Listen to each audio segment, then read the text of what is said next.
como agir na traição. Em João 13, a partir do verso 18, Jesus, que antes havia lavado os pés dos seus discípulos, demonstrando como eles deviam ser servos uns dos outros, diz que os conhecia e fala sobre a traição que em breve sofreria. Quem de nós nunca foi traído por aqueles que amavam e de onde não esperavam tal atitude? Pois saiba que Jesus entende esse sofrimento, porque já passou por isso. Sofreu na própria carne a espada que lhe feriu, embora tudo já estivesse determinado pelo Pai e mostrado nas Escrituras. O Salmo 41, versículo 9, já mostrava o que iria acontecer, descrevendo uma profunda traição vinda de alguém próximo e confiável. Significa que a pessoa traída foi vítima de uma ação traiçoeira por parte de alguém que compartilhava intimidade e confiança com ela, como um amigo ou companheiro. Lembrem-se que o nosso Senhor Jesus passou por todas as experiências pelas quais passamos hoje e por isso nos entende, pois sabe o que é a traição e a viveu. Ele avisa os seus discípulos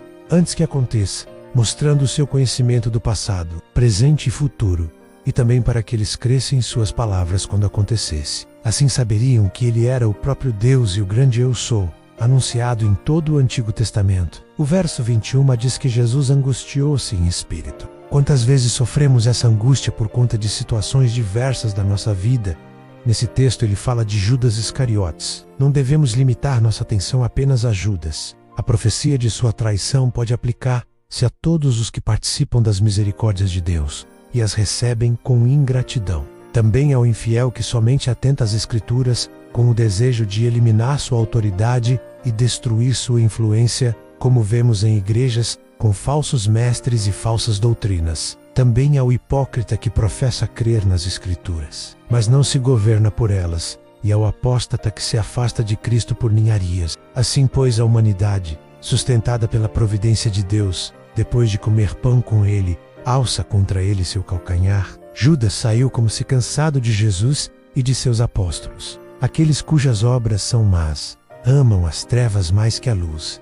E quantas pessoas hoje querem destruir outras pela sua própria vontade, e não descansam até que consigam seu intuito, até mesmo dentro da igreja e contra os filhos de Deus. Existem muitos Judas na igreja e sempre irão existir, até que Jesus volte e separe o joio do trigo. Pedro, curioso, pede que João pergunte quem é o traidor ao Senhor, e ele responde. E o verso 27 diz que, tendo entrado Satanás em Judas, este saiu para trair seu mestre. Lembremos de Paulo, que nos diz que a nossa luta não é contra a carne, mas contra principados e potestades, contra os dominadores deste mundo tenebroso, contra as forças espirituais do mal nas regiões celestes. Existe um mundo espiritual que não vemos, onde essas forças trabalham para o mal, usando as pessoas, seus desejos, sua vontade de prejudicar aqueles que tanto se dedicam ao Senhor, aprendendo, aplicando seus ensinamentos, vivendo para Ele com todo o coração.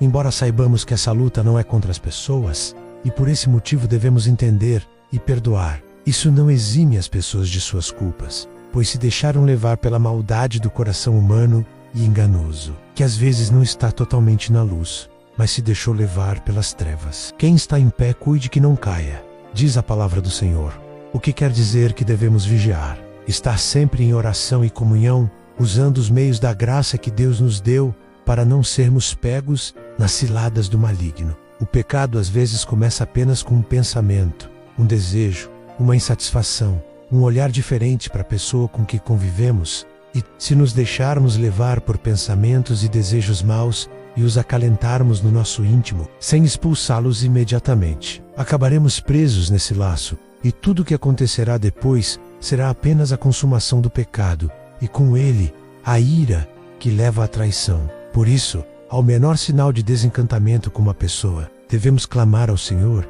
que tire esses pensamentos do nosso coração e procurar ver as coisas boas que elas fizeram ou fazem. Judas não olhou para o bem e o ensinamento que Jesus trazia, mas só soube ver o seu próprio egoísmo. Jesus, que sabia previamente o que aconteceria, deu-lhe ordem que o fizesse depressa, e ele saiu para traí-lo. Podemos perceber que os demais discípulos nem perceberam estas coisas, porque às vezes, no nosso dia a dia, na nossa rotina, não vemos o que acontece ao redor, como as coisas vão acontecendo, até que chega o momento crítico, e com ele, a tristeza. Às vezes não notamos os sinais, já que não conhecemos o coração do próximo, e também não temos a presciência de Jesus, Deus encarnado, apenas sabemos que as trevas querem tomar o mais precioso dos filhos de Deus, a fé, e tenta miná-la com contendas, traições, acontecimentos visíveis e claros, ou invisíveis, dentro dos corações humanos. Todos passamos ou passaremos por essas coisas, mas guarde seu coração na rocha que nos sustenta, que nos dá alívio, consola, conforta e nos guia quanto à melhor forma de agirmos, como Ele mesmo agiu. Ele é o Deus Todo-Poderoso que nos ensina a perdoar e a ter discernimento sobre a situação e sobre essa guerra espiritual travada de forma oculta nesse mundo. Portanto, não se entristeça, porque agindo como Jesus, teremos grande alegria e aprovação quando estivermos em sua presença, no porvir. Exultem no Senhor da nossa salvação e siga-no eternamente.